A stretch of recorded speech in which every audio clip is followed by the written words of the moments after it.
দেশনেত্রী বেগম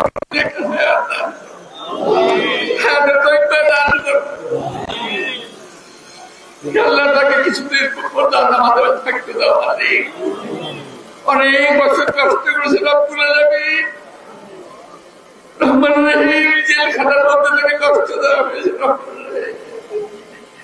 এই জেলখানায় তাকে আল্লাহ এই জেলখানার ভিতরে তাকে স্লো পয়জনিং করা হয়েছে। আল্লাহ আমি বিশ্বাস করি জেলখানা তার সঙ্গে বহুবার আমি দেখা করেছি, আমি বহুবার তার কষ্ট প্রত্যক্ষ করেছি। আল্লাহ যারা তার প্রতি অবিচার করেছেন তুমি তাদের বিচার করেছ, আমি তাদের বিচার আরো বিচার চাই রব্বুল আলামিন।